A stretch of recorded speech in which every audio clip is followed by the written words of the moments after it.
We'll be talking to Alhassan Ridwan, who happens to be a nutritionist and also an advocate in public health for nutrition. Now we have him on the line. We'll be starting the discussion right about now, very soon. And it's going to be an interesting one. Don't forget you can listen in, you can join. If you have questions for him, you can send it to us on WhatsApp on +23320 706 4680. Now I have Alhassan on the line. And hello, Alhassan. Hello. Good afternoon. Yeah, good afternoon. You're welcome to the Africa Daily Show. Thank you very much. I think it's good to finally have you on the show now. So, Yeah. well, delving straight into it, you are a nutritionist. So, tell me, how different is your work from that of a dietitian? Okay.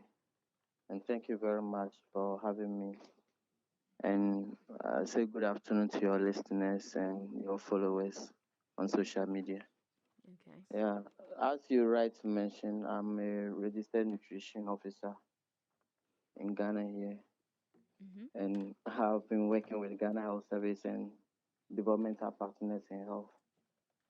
Yeah, uh, nutrition. When you mention nutritionist as compared to a dietitian, nutrition officers or nutritionists basically deal with healthy people.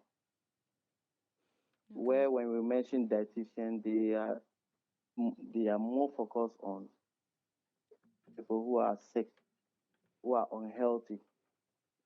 They are Okay. supportive of the medical system to bring them back to healthy status using food and nutrients. So basically, the main difference between a nutritionist and a dietitian is that even though there's similarity in both of them using nutrients and food, but nutritionists are concerned with healthy people trying to maintain their health using a nutritional principle and guidelines, whereas dietitians are more concerned with people who are ill, Mm-hmm. and they also similarly use food and nutrients in order to bring them back to health. Okay. Basically, that's the main That's difference the between main the two. difference. Okay, so you're dealing Yeah. with healthy people, and the dietitians actually deal with people who more like have a condition, medical issue that need to check their diet to get them back to a healthy state. Exactly. Let's say if you are carrying out a public health education on nutrition, Mm-hmm. what to eat, when to eat, how to eat it, you are engaged in a nutritional activity or nutritionist activities. Okay. Let's say you are in a hospital, there is a malnourished child, and you are supporting the medical team in bringing the child back to healthy situation.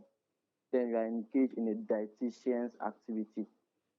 So Okay. that is the basic difference between the two. Wow. But aside that, most of the nutrition activities in Ghana here sometimes venture into dietitians' activities, or most of the dietitians' activities also venture in nutritionist activities. And in other jurisdictions, what they use to differentiate them is that the nutritionist is not lances. Okay. Usually, a normal person through education can just learn nutrients and how they are beneficial to our system and start giving education on it. But a dietitian, you must go through a professional training and be licensed and recognized to provide such service.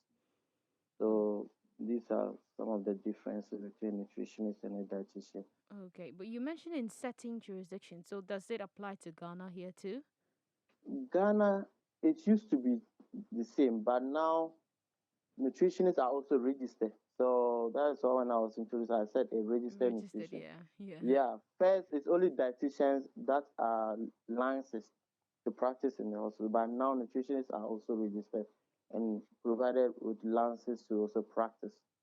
So it may not be applicable now in Ghana. Okay, okay, Yeah, okay. Well, I believe you've heard of GMO foods. I mean, genetically modified foods. I'm sure yeah. you've heard the term being put around and stuff. Now, how dangerous are these foods? I mean, how dangerous are they for our nutritional needs? And if they are that dangerous, or if they are dangerous, why do they happen to be an option on the market? Okay, thank you very much. Actually, to make mention of GMOs, first of all, you look at how it came into being. So that perhaps answers the second part of the question. GMOs ideally came into existence, looking at food security in perspective.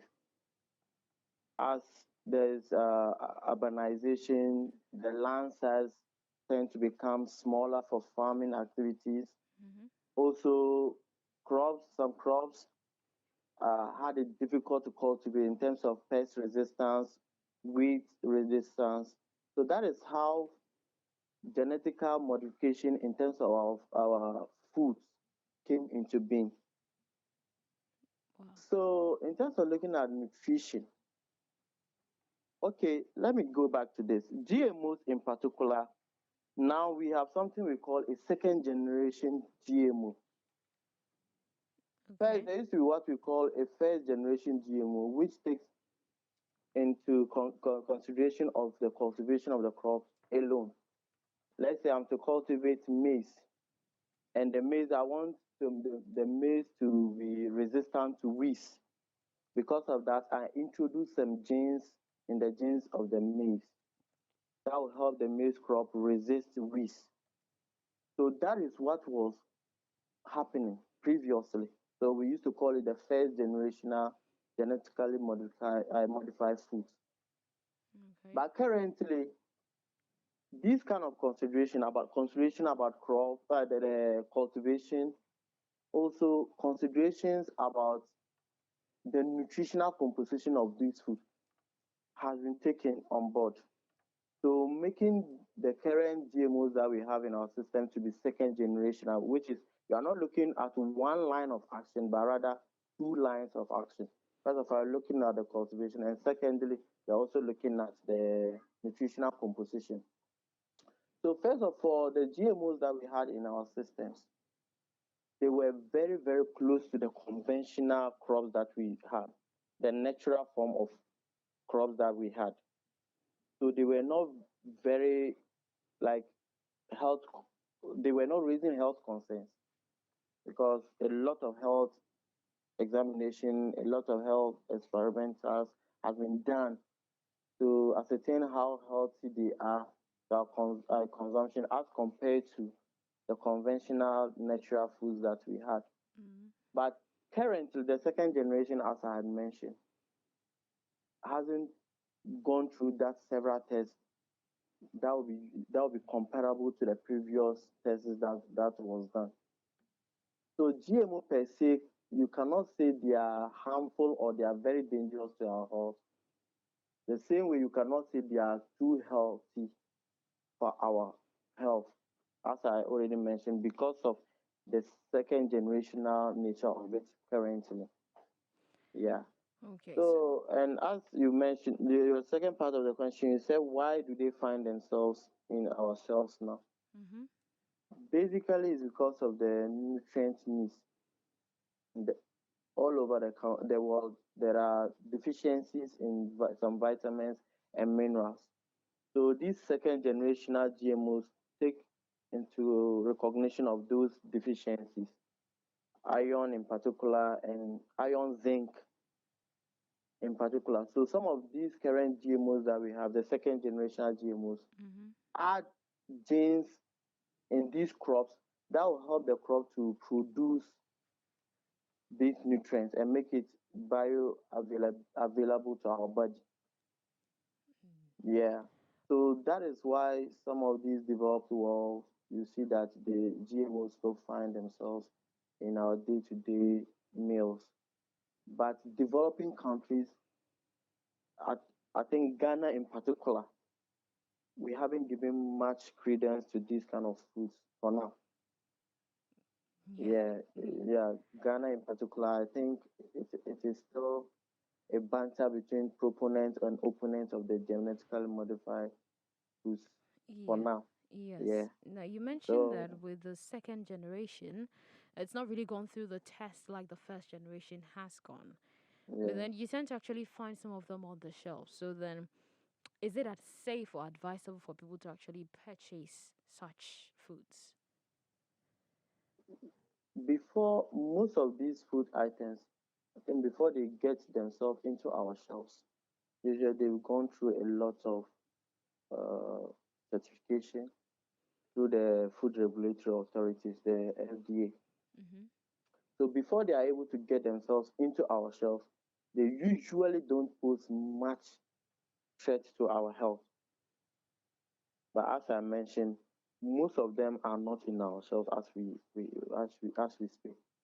But some of the developed world, because their technologies, their regulations are higher, Mm-hmm. they're able to carry out a lot of experiments to know that these foods are safe for consumption, and they have found themselves into our shelves.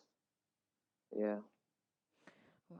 Okay. Thank you so much for that. Now, what are some of the effects of excessive consumption of certain foods? Let's say egg, meats, or sugar, salt. I mean, what are some of the effects of taking these foods in excess amounts? Okay.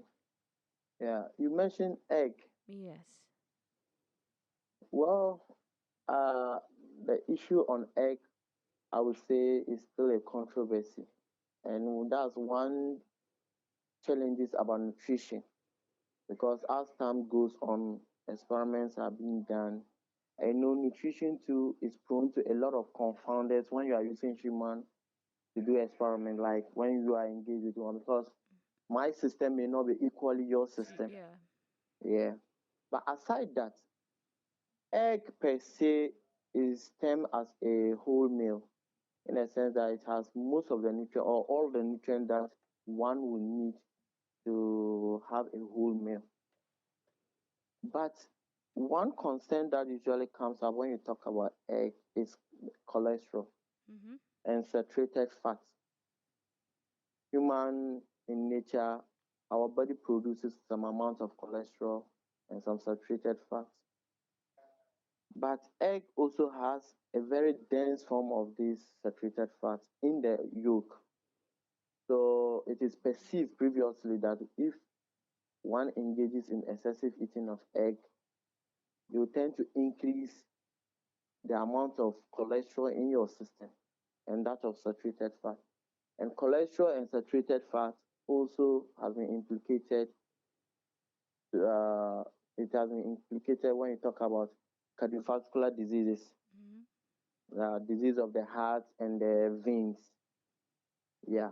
So because of that, usually egg is not advised to be eaten like in excess. Uh, the amount of egg that usually is advised is perhaps maybe 2 egg in a day, and that is even if you are able to remove the yolk, because the yolk is highly dense in cholesterol and the saturated fat that I mentioned. But the albumin, which is the white part of the egg, is of protein. Yeah. Okay. And the yolk alone has more than half of the daily amount of cholesterol the body needs. So sometimes that is the concern that eggs brings about when it is being mentioned. Because only one egg eaten with the yolk gives the body more than 60%, about 62% of cholesterol that the body needs per day. So meaning if you eat two, you have already exceeded the amount of cholesterol That's what needed. you need here. Uh-huh. So egg, I think we can take it in moderation. And that is one key thing when you talk about nutrition, that everything in moderation, nothing in excess. So even if there is debate on the effects of eating excess egg, you should address your mind with the fact that everything eaten in excess in nutrition is bad for the body. Body, yeah. That's Something may be good, but you eat it in excess, then it becomes bad. Yeah. true. Okay, So now the next thing you talk about, I think meat, right? meat, yes, meat. Okay. Meat also is implicated in cardiovascular diseases, and some studies have also come out that when you have excess meat in your system, it leads to some cancers, especially colorectal cancer, cancer of the colon, and also the rectum. Okay. Yeah. And also, meat sometimes is also blamed on obesity because it tends to carry a lot of energy. Mm-hmm. That when you add other sources of energy, the energy content in your body gets to be matched. In that case, it makes the body now put on weight. So sometimes these are some of the concerns people have or nutritionists have when it comes to eating, especially red meat. Mm-hmm. Yeah. And I don't know the second that you mentioned two other foodstuffs, right? No, sugar and salt. Sugar and salt. Okay, sugar, especially the kind of sugar we have in our market here in Ghana, is absolutely not right for us consuming them. Because ideally, it is advised that even if you want to consume sugar, it should be the unrefined sugars, that's the brown sugar. Brown sugar. But you realize that the brown sugar that we mentioned here is not actually brown sugar, Yeah. but rather just the white sugar that is mixed with It's some form of. it's mixed, yeah, it's mixed with some form of it's some of the sugar that is burnt Yeah. and mixed with the white sugar. Yeah. You understand? Yeah. So we call it making giving the appearance of brown. Meanwhile, it's not actually brown Brown. sugar. That is true. Yeah. What happens is that brown sugar usually contains a lot of minerals and ions, Okay. minerals and vitamins. So making the amount of sugar Mm-hmm. available for the body to absorb to be minimal. Mm-hmm. However, these white sugar are purely sugar without minerals, without vitamins. So when you eat it, it is readily available to be absorbed into your bloodstream. Yeah. So the little amount of sugar you consume will be okay to compensate for your daily energy needs. So the excess energy you get from the staples you eat, that is cassava, yam, bread, now becomes an excess carbohydrate in your system. And that leads to what? Accumulation of fats sometimes, and also it leads to gaining of weight. So sugar actually is something that nutrition officers usually advises against, especially the kind of sugar we have here in Ghana, because it's highly implicated in gaining of weight. And whilst you gain weight too, it also has implication in our cardiovascular uh, function, eventually leading to cardiovascular diseases. Yeah. Okay. Salt, Mm-hmm. the sodium component of salt, what happens or the function of it to our body is that it helps our blood, like blood, our blood movement by helping the heart to pump well, the rhythmic movement of the heart.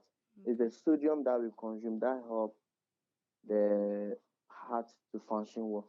So excess of it tends to have an excess implication on the heart, thereby making the heart work more frequently. And when an organ overworks, eventually the organ becomes weaker. Yeah.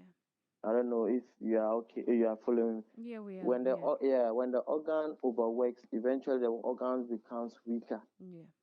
Yeah, and also the excess chloride Mm-hmm. of the salt sometimes help in stiffening our blood vessels.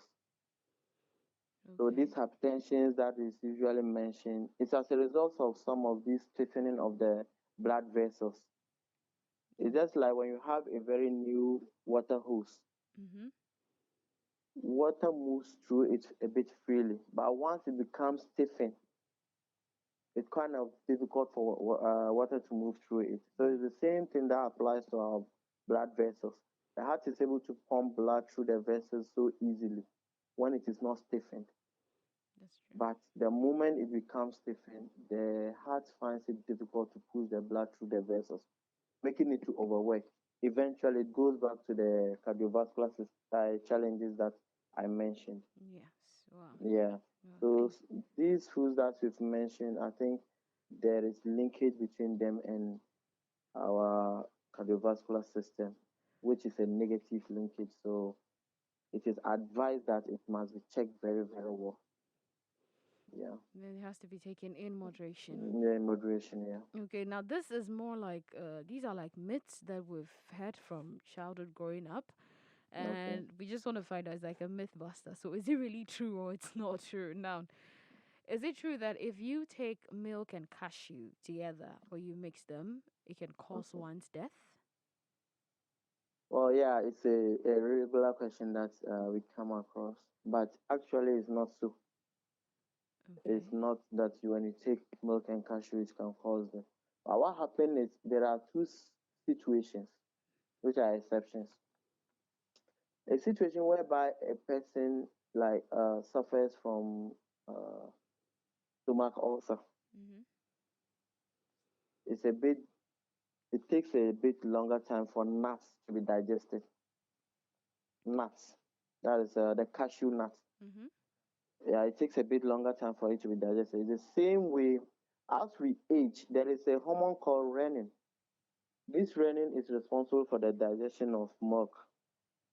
So as we are growing from infancy to adulthood, the renin in our system reduces. Okay. So digestion of milk becomes a bit slower. So sometimes when a person has uh, stomach ulcer, the person tends to have stomach abscess when they combine these two. Okay. Yeah, so sometimes that is the reason why some people say, well, it brings about uneasiness when you take it. And some people too also suffer from a situation we call lactose intolerance. They Yeah. get stomach upset when they take in milk. Yeah. So in that situation, when you add another nut, which is a bit lower in digestion, you can imagine the kind of stomach upset you may get. Mm. So these are the two exceptions that make people think that combining milk and nuts becomes dangerous. But in a normal circumstance, it is not dangerous. Healthy Okay. people can take it and it doesn't have any implication on your health. You are free to go and you're okay. Yeah. Okay. Now there's milk and malt. When you put milk, sometimes we pour a tin of milk into a bottle of malt, and Yeah. there's this conceptual belief that it gives you blood. Yeah. And Okay. when you actually go to donate blood, after you do the Yeah. donation, they give you a bag full of. It contains Milo and milk, and Milk, it doesn't mean that when you take those things, they actually do give you blood. okay. Yeah. I think it's a common myth that we grew up with.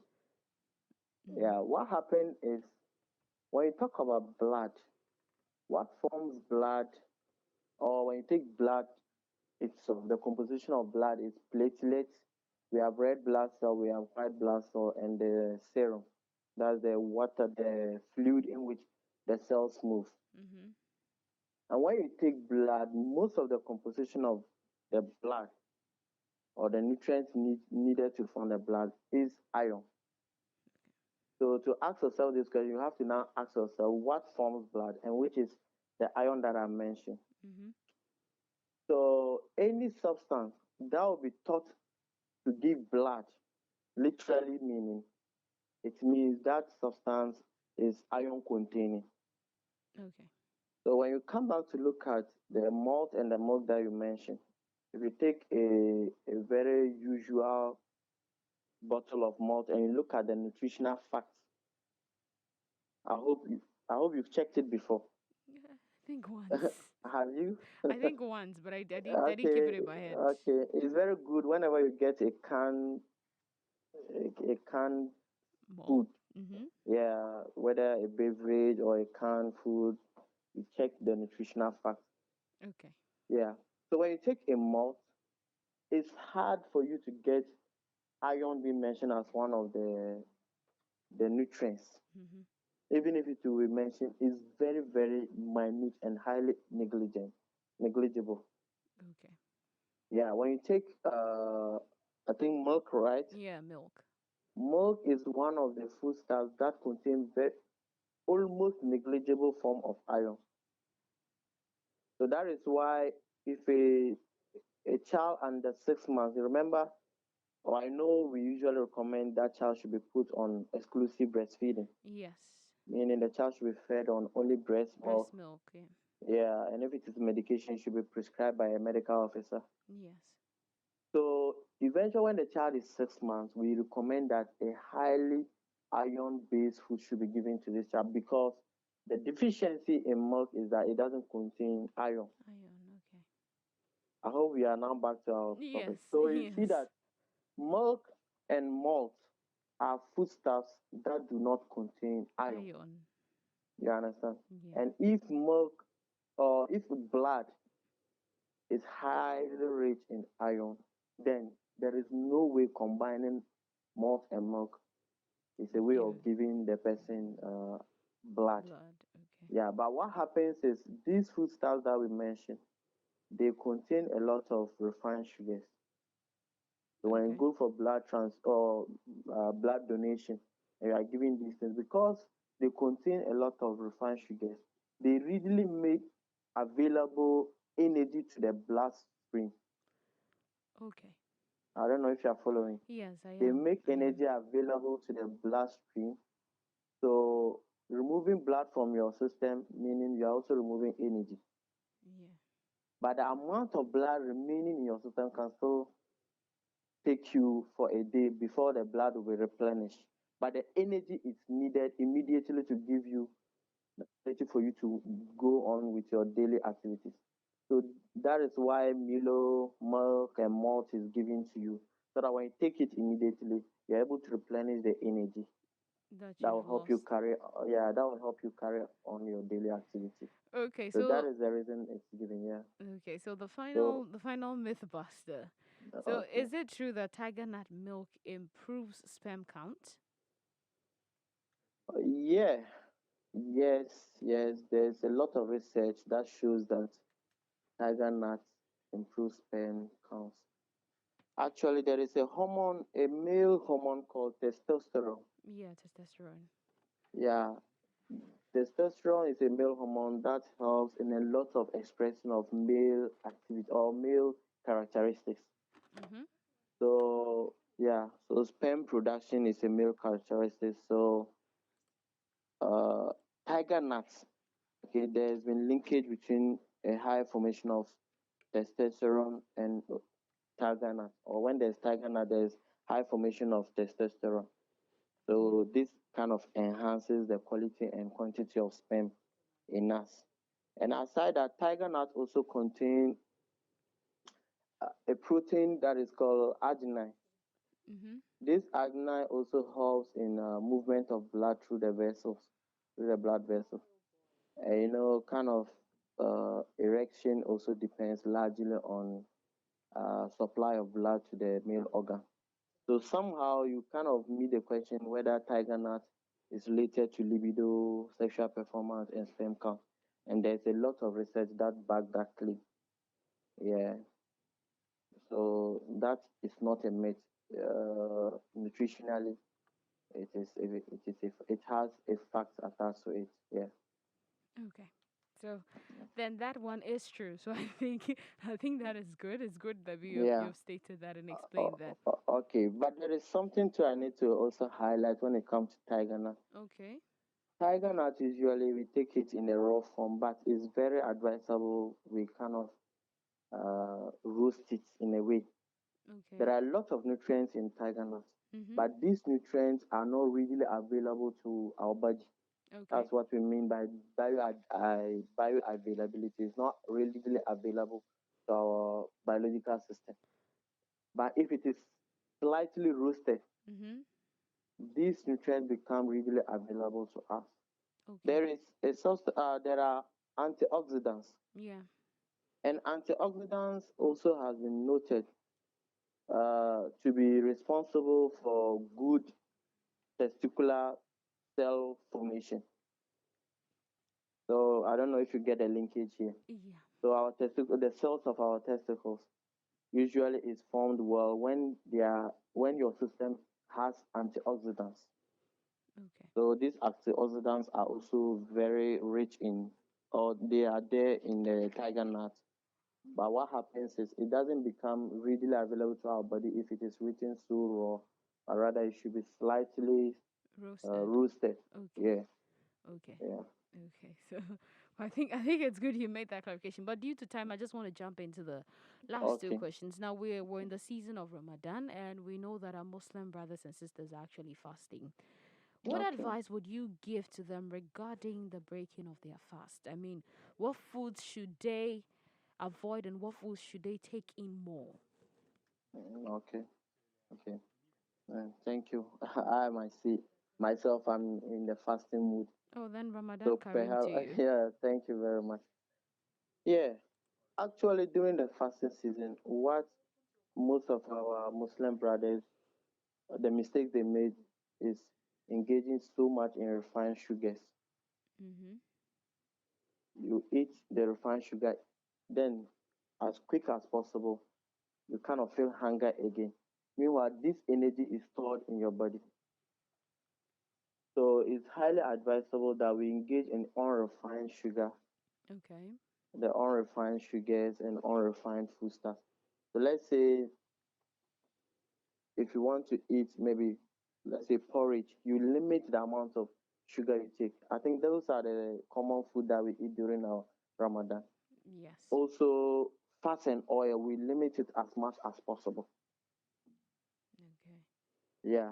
And what is highly recommended during this period is when you are breaking your fat, the dates. I hope we all know the dates. Yes. Yeah, date is very, very good in stimulating our digestive system and also making energy very readily available for our utilization. And also fruits and smoothies. Mm-hmm. Fruit and making of smoothies should be a habit Muslim we should cultivate very, very much during this month of Ramadan. Smoothies kind of cleans up our digestive system. The whole day you haven't taken in anything, even water hasn't gone through your system. So you need something that serves as an emulsifier, something that cleans and opens up your GIT, and which is not also very like strong for our GIT. So smoothie comes very handy when it comes to breaking off our fat.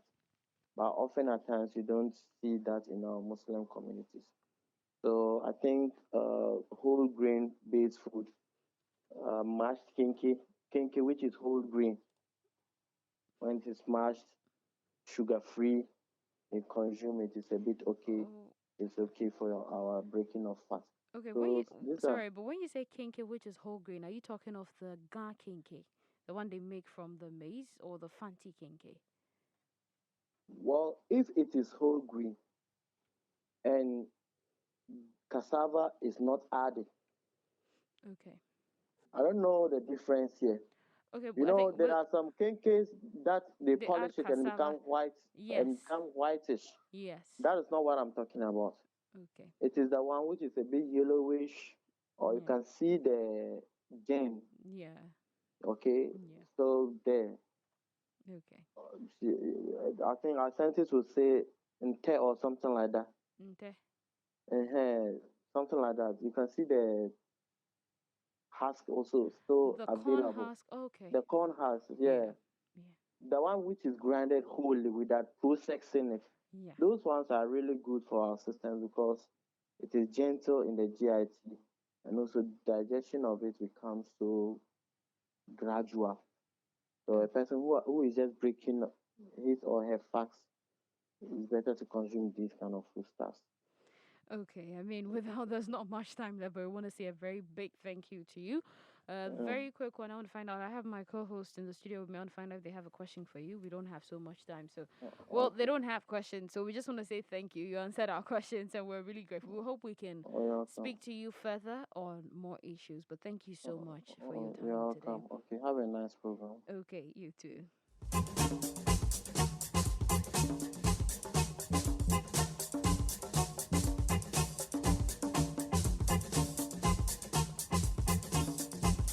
Well, that was the voice of Alhassan Ridwan, and he happens to be a nutritionist and also a public health advocate on nutrition. It was great. I have learned a lot. I mean, I think everybody who listened has learned a lot, but we don't have so much time on our hands, and we should be jumping into the court of Mamiaba very soon. I'm going to give everybody like 2 minutes to say something they learned from the discussion, and then we'll move straight into the court of what's on and what is new. Miss Maud, what did you learn? You're starting with me. Yeah, just 2 minutes. That's all you have. Okay. I think I learned a lot.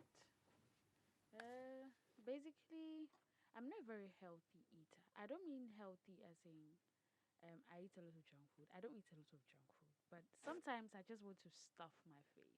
Okay. So I think I have learned that it's not all good. Mm-hmm. And then I was very keen when he was talking about the whole eating too much egg thing, Mm-hmm. because I usually eat like egg once a day, Okay. like all the 5 days of the week. Mm-hmm. And then he said the least amount of eggs a It's person can two. eat is twice a day. So Yeah. then I was like, oh, okay. So my cholesterol intake is intact in the egg region. But I learned a lot. I mean, in the beginning, he said nutritionists deal with people who are healthy. Then in my head, I was like, oh, so I don't need a nutritionist. No, are you not healthy? But I've taken some pointers from it. It was a great discussion, and I'll check my eating now, eating habits, eating on time, not eating. I eat a lot of sugar, and You've learned heard a lot about sugar. I have heard A that lot about sugar. I don't eat sweets a lot, but I eat a lot of sugar. So I have learned I will try to cut down my sugar eating habits. Okay. Thank you.